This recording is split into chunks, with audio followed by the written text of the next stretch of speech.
Texte du bouddhisme ancien traduit directement du pali. Version audio d'accessibilité. Le grand récit de la complète destruction des désirs. Mahatanya Sankhya Sutta numéro 38. Ainsi ai-je entendu. En ce temps-là le Seigneur séjournait, près de Savatthi, dans le parc Anathapindika du bois Jeta. Or un moine du nom de Sati, fils d'un pêcheur, eut cette idée fausse. Tel que je comprends le Dhamma enseigné par le Seigneur, c'est assurément la conscience qui se meut et qui transmigre sans s'altérer. Plusieurs moines apprirent que ce moine Sati avait cette idée fausse, ils allèrent le trouver et lui demandèrent.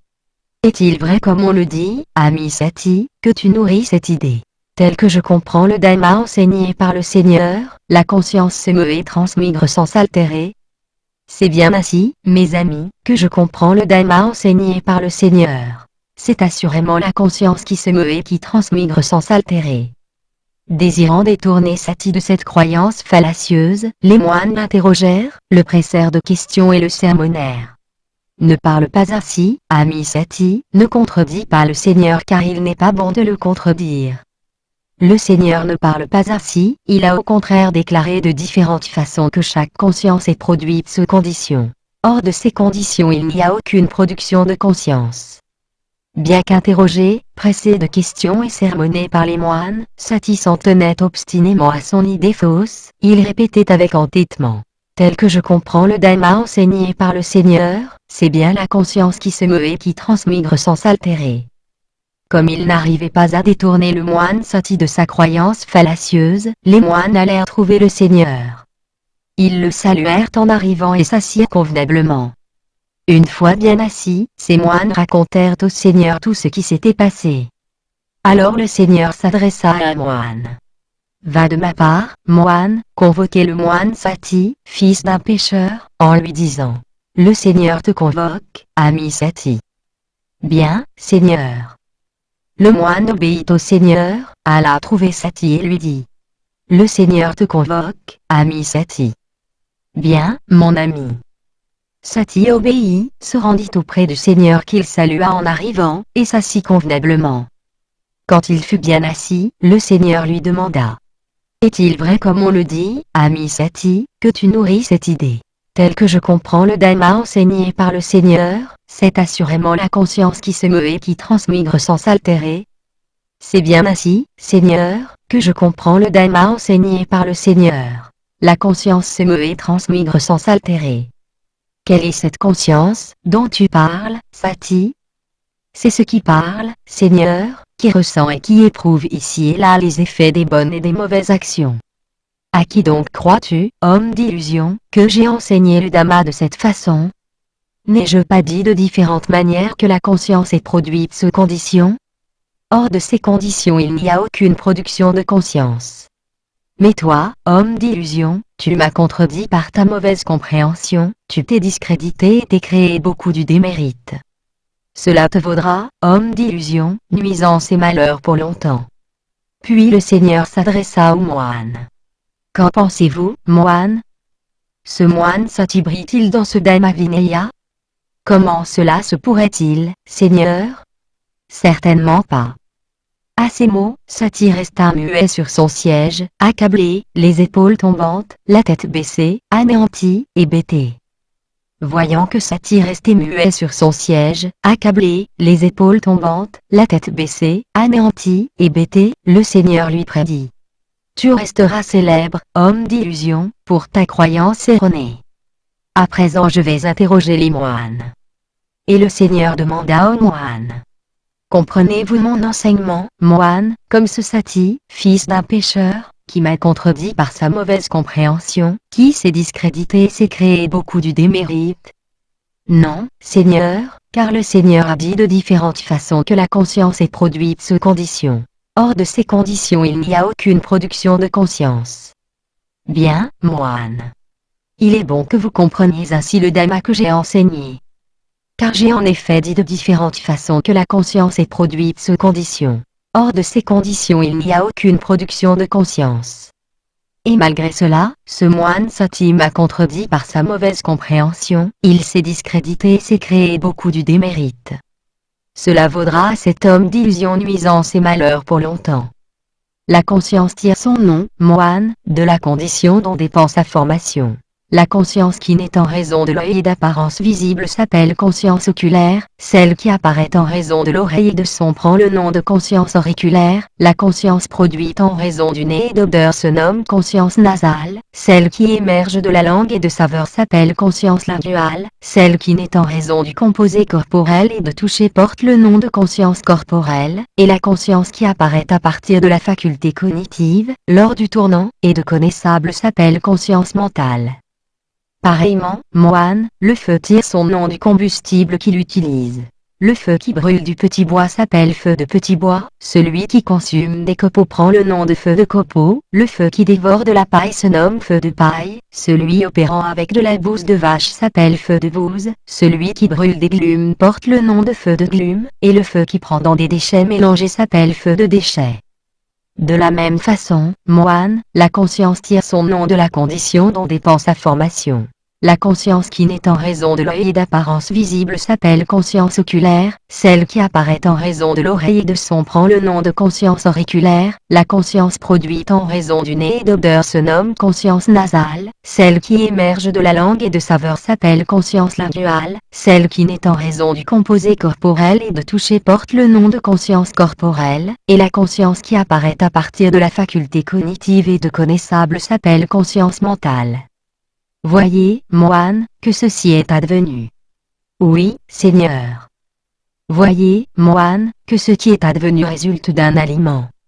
Oui, Seigneur. Voyez, moine, que ce qui est advenu a pour nature de cesser quand cesse son aliment. Oui, Seigneur. Du doute, moine, que ceci est bien advenu naît l'indécision. Oui, Seigneur. Du doute, moine, que ce qui est advenu résulte d'un aliment naît l'indécision. Oui, Seigneur. Du doute, moine, que ce qui est advenu a pour nature de cesser quand cesse son aliment naît l'indécision. Oui, Seigneur. Si l'on voit, moine, tel que c'est, avec une juste sagacité, que ceci est advenu, l'indécision est éliminée. Oui, Seigneur. Si l'on voit, moine, tel que c'est, avec une juste sagacité, que ce qui est advenu résulte d'un aliment, l'indécision est éliminée. Oui, Seigneur. Si l'on voit, moine, tel que c'est, avec une juste sagacité, que ce qui est advenu a pour nature de cesser quand cesse son aliment, l'indécision est éliminée. Oui, Seigneur. Ainsi vous n'avez plus de doute, moine, que ceci est advenu. Non, Seigneur. Vous n'avez plus de doute, moine, que ce qui est advenu résulte d'un aliment. Non, Seigneur. Vous n'avez plus de doute, moine, que ce qui est advenu a pour nature de cesser quand cesse son aliment. Non, Seigneur. Vous voyez bien tel que c'est, moine, avec une juste sagacité, que ceci est advenu. Oui, Seigneur. Vous voyez bien tel que c'est, moine, avec une juste sagacité, que ce qui est advenu résulte d'un aliment. Oui, Seigneur. Vous voyez bien tel que c'est, moine, avec une juste sagacité, que ce qui est advenu a pour nature de cesser quand cesse son aliment. Oui, Seigneur. Et cette vision, moine, bien purifiée, par la connaissance des natures propres, et bien nettoyée, par la connaissance des causes, si vous y adhériez, par désir ou en tant que croyance, si vous vous y attachiez, si vous la convoitiez ou si vous la faisiez vôtre, pourriez-vous reconnaître que le Dhamma est semblable à un flotteur en ce qu'il est enseigné pour traverser et non pour être gardé? Non, Seigneur. Mais si vous n'adhérez pas, moine, ne vous attachez pas, ne convoitez pas et ne faites pas vôtre cette vision bien purifiée et bien nettoyée, pouvez-vous reconnaître que le Dhamma est semblable à un flotteur, fait pour traverser, non pour être gardé? Oui, Seigneur. Il y a 4 aliments, moine, qui entretiennent les êtres ayant pris naissance et qui aident ceux qui cherchent à naître. Lesquels? Il y a l'aliment en bouché, grossier ou subtil, il y a le contact en 2e, l'intention coordinatrice en 3e, et l'état de conscience en 4e. Et ces 4 aliments, moine, quelle en est la cause, de quoi découlent-ils, de quoi naissent-ils, de quoi proviennent-ils? Ces 4 aliments ont le désir pour cause, ils découlent du désir, naissent du désir, proviennent du désir. Et ce désir, moine, quelle en est la cause, de quoi découle-t-il, de quoi naît-il, de quoi provient-il? Le désir a le ressenti pour cause. Et ce ressenti, moine, quelle en est la cause?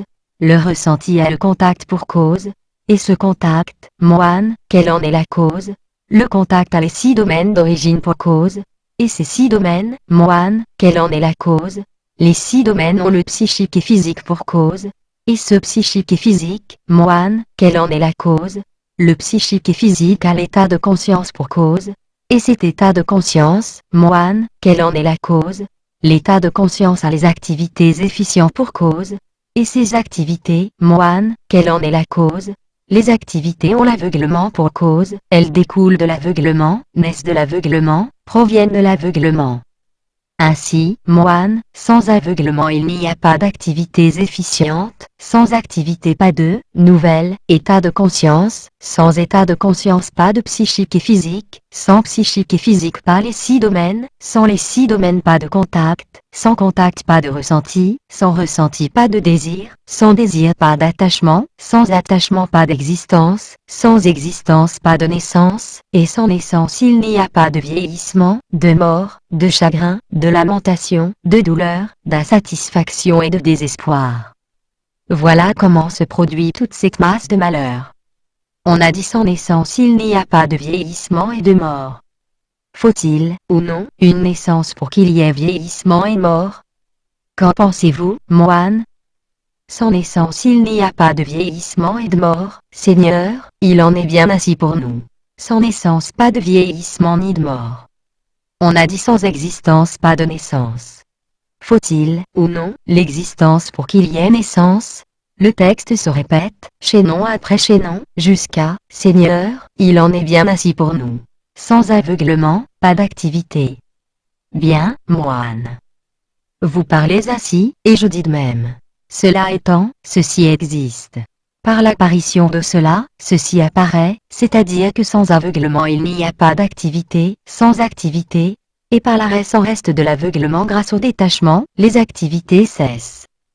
Par l'arrêt des activités l'état de conscience cesse, par l'arrêt de l'état de conscience le psychique et physique cesse, par l'arrêt du psychique et physique les 6 domaines cessent, par l'arrêt des 6 domaines le contact cesse, par l'arrêt du contact le ressenti cesse, par l'arrêt du ressenti le désir cesse, par l'arrêt du désir l'attachement cesse, par l'arrêt de l'attachement l'existence cesse, par l'arrêt de l'existence, la naissance cesse, par l'arrêt de la naissance cesse le vieillissement, la mort, le chagrin, les lamentations, la douleur, l'insatisfaction et le désespoir. Voilà comment s'arrête toute cette masse de malheur. On a dit par l'arrêt de la naissance le vieillissement et la mort cessent. L'arrêt de la naissance fait-il cesser, oui ou non, le vieillissement et la mort? Qu'en pensez-vous, moine? Par l'arrêt de la naissance le vieillissement et la mort cessent, Seigneur, il en est bien ainsi pour nous. Par l'arrêt de la naissance le vieillissement et la mort cessent.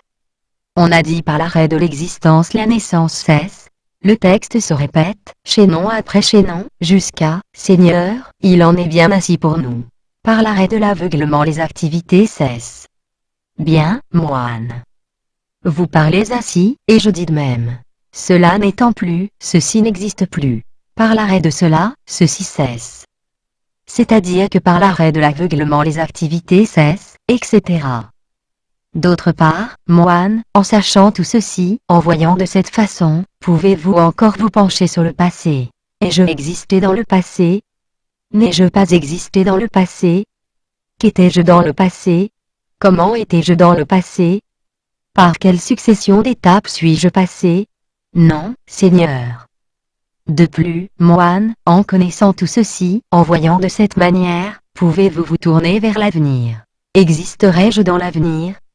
N'existerai-je pas dans l'avenir? Que serai-je dans l'avenir? Comment serai-je dans l'avenir? Par quelles étapes passerai-je dans l'avenir? Non, Seigneur. En outre, moine, en sachant ceci, en voyant ainsi, pouvez-vous encore vous demander à présent, existais-je? N'existais-je pas? Que suis-je? Comment suis-je? D'où vient cet être? Où va-t-il? Non, Seigneur. D'autre part, moine, en sachant et en voyant ainsi, pouvez-vous dire, Le maître est important pour nous et nous parlons par estime pour le maître? Non, Seigneur. Et encore, moine, en connaissant ceci, en voyant de cette façon, pouvez-vous dire: l'ascète nous a déclaré ceci, et ce que nous disons vient de l'ascète et non de nous? Non, Seigneur. En outre, moine, en sachant et en voyant ainsi, pouvez-vous recommander un autre maître? Non, Seigneur. Par ailleurs, moine, en connaissant ceci, en voyant ceci, pourriez-vous revenir, en reconnaissant la nature, aux rites et aux fêtes bruyantes que célèbre la multitude des ascètes et des brahmanes? Non, Seigneur. Ne dites-vous pas seulement, moine, ce que vous connaissez par vous-même, voyez par vous-même, élucidez par vous-même? Si, Seigneur. Je vous ai conduit, moine, grâce à ce dhamma que l'on doit voir par soi-même, qui est immédiat, qui possède la qualité viens et vois, qui doit être amené et que les savants doivent connaître par eux-mêmes. Oui, on doit voir ce dhamma par soi-même, il est immédiat, possède la qualité viens et vois, doit être amené et les savants doivent le connaître par eux-mêmes. Tout ce qui est dit s'y réfère. Ayant parlé du tourbillon de la vie et de son arrêt, le Seigneur pourrait considérer que l'exposé est à présent complet. Mais du point de vue des causes, ce tourbillon a l'aveuglement pour racine, et son arrêt dépend de l'apparition d'un Bouddha. Voilà de quoi il va être question maintenant. Il faut la réunion de trois éléments, pour qu'il y ait descente dans le sein. Ici, s'il y a union de la mère et du père, mais que la mère n'est pas en période de fécondité, ou qu'aucun Gandhabba ne se présente, la descente dans le sein ne s'effectue pas. Ou s'il y a union des parents et que la mère soit dans sa période mais qu'aucun Gandhabba ne soit présent, il n'y a pas non plus descente dans le sein. Enfin, s'il y a union des parents, période de la mère et présence d'un Gandhabba, la descente dans le sein se produit, les trois conditions étant réunies. Pendant 9 à 10 mois lunaires, la mère porte dans son sein l'embryon, lourd fardeau accompagné de beaucoup d'incertitudes. Au bout de ces 9 à 10 mois, la mère accouche, lourde charge avec beaucoup d'aléas. Elle nourrit avec son sang celui qui est né, car le lait maternel est appelé sang dans la discipline des purs. Puis quand il grandit et que ses facultés mûrissent, le garçon joue au jeu des enfants. Charrue miniature, baguette longue et courte, culbute, moulinet à vent, tige creuse, char miniature ou petit arc.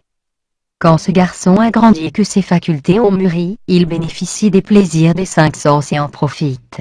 Il jouit des apparences perceptibles par l'œil, des sons perceptibles par l'oreille, des odeurs perceptibles par le nez, des saveurs perceptibles par la langue, et des touchés perceptibles par le corps, attirant, désirable, plaisant, attachant, sensuel, excitant.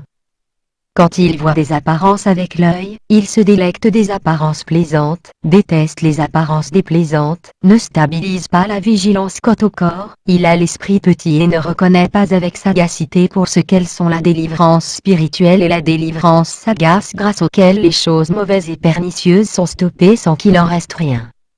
Quand il tombe ainsi dans cette attirance et ce rejet, quel que soit le ressenti qu'il éprouve, agréable, désagréable ou neutre, il s'y complaît, s'en félicite et s'y enlise.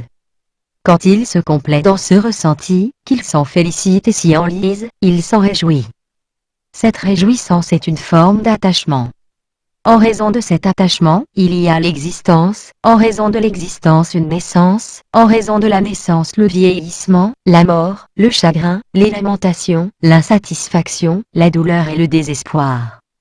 Voilà comment se produit toute cette masse de malheur. Quand il entend des sons avec l'oreille, quand il sent des odeurs avec le nez, quand il goûte des saveurs avec la langue, quand il ressent des touchés avec le corps, il se délecte. Répétition du texte jusqu'à « Voilà comment se produit toute cette masse de malheur. » Mais voici, moine, qu'un Tathagata apparaît en ce monde, il est accompli, parfait Bouddha, doué de science et de bonne conduite, bien allé, connaisseur du monde, suprême, cocher des mal adressés, maître des dieux et des hommes, Bouddha et Seigneur. Il voit de ses propres yeux, par connaissance directe, ce monde avec ses dieux, ses maras, ses brahmas, ses ascètes et ses brahmanes, et cette humanité avec ses rois divins et ses hommes, et il le proclame. Il enseigne le dhamma, bon au début, bon au milieu et bon à la fin, avec le fond et la forme, et il montre la vie sainte dans son intégralité et sa parfaite pureté.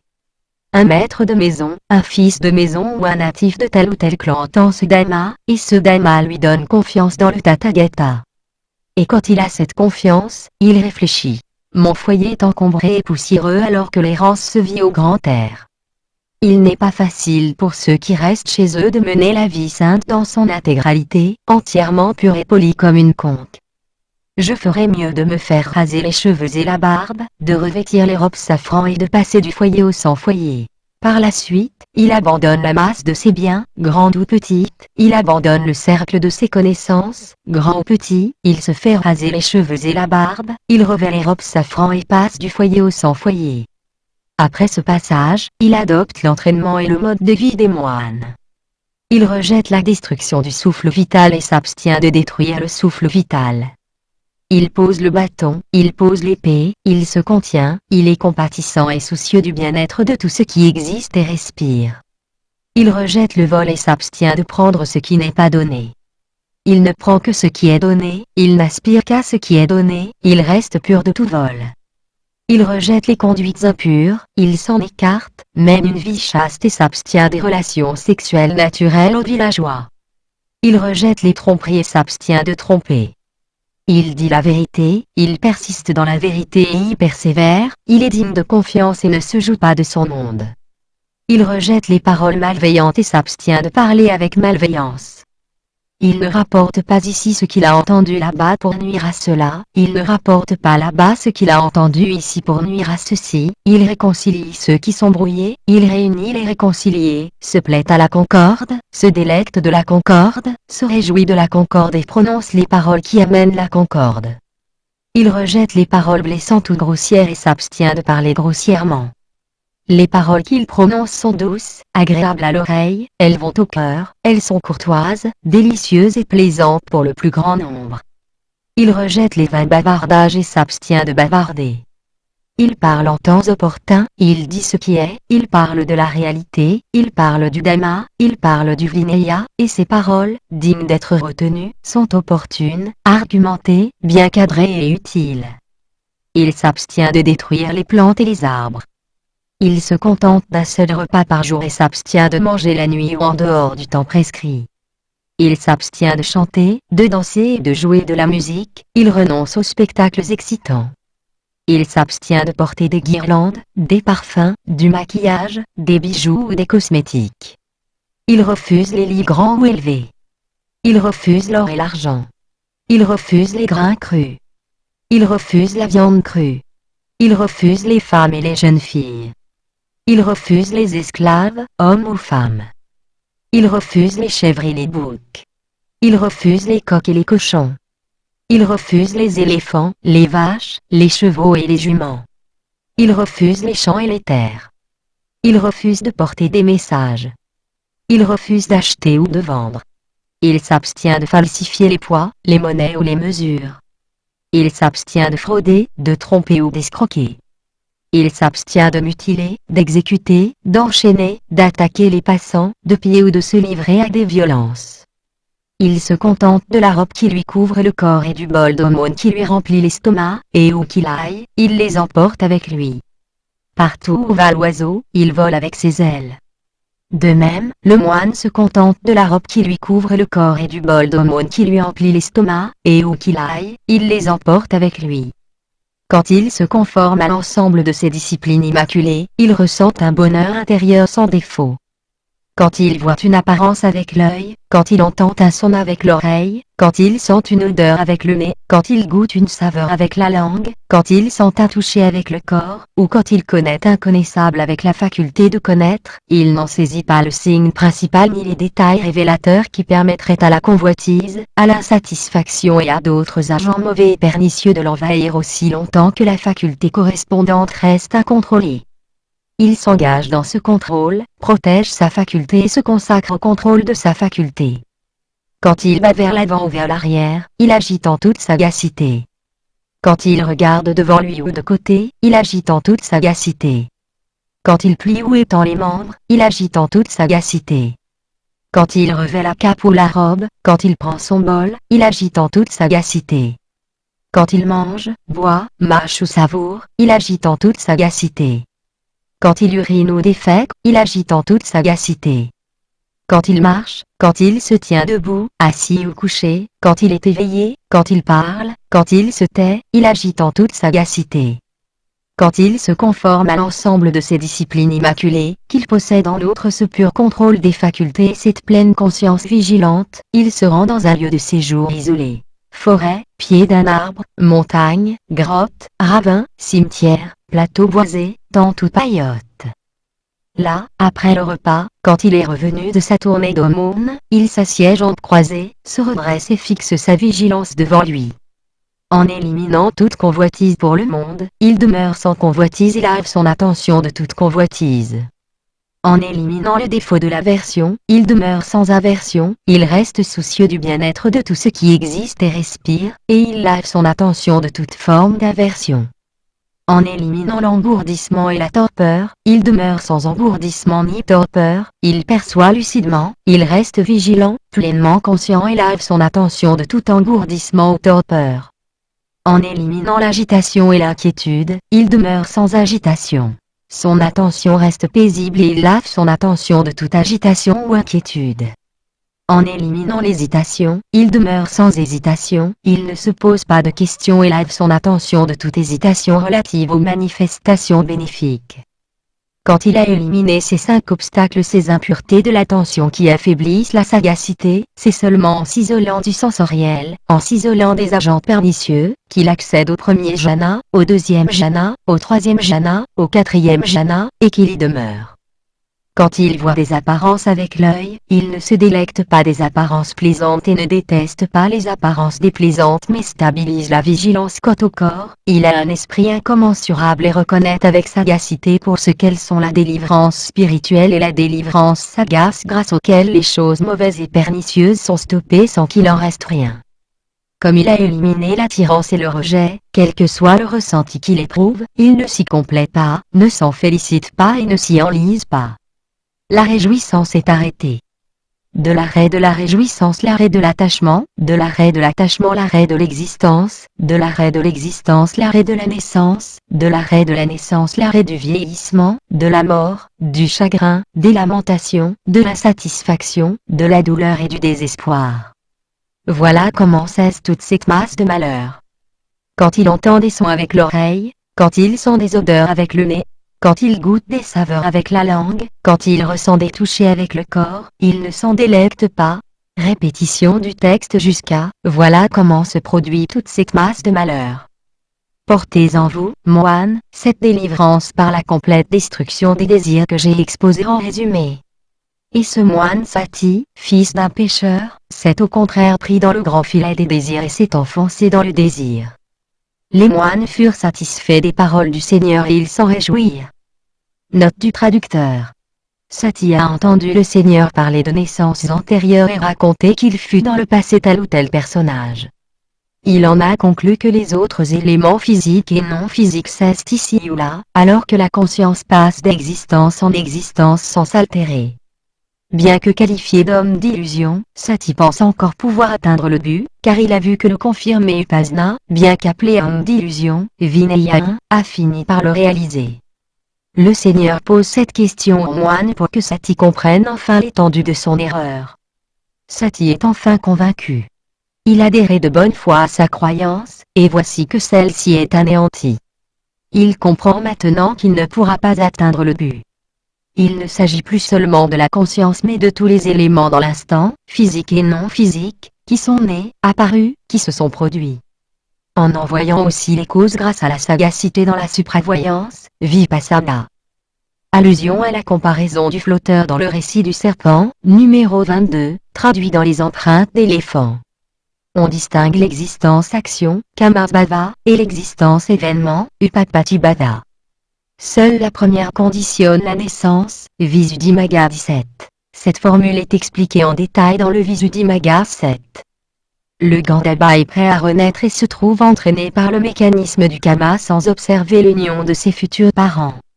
Resterai-je en bonne santé? Aurai-je un fils? Il ne maîtrise pas son comportement MDT pour les ressentis désagréables, il s'en saisit. Je suis malheureux. Voici mon malheur. Les obstacles à la vie sainte sont nombreux au foyer, et les poussières de l'attachement, de l'aversion et des illusions y salissent toutes choses.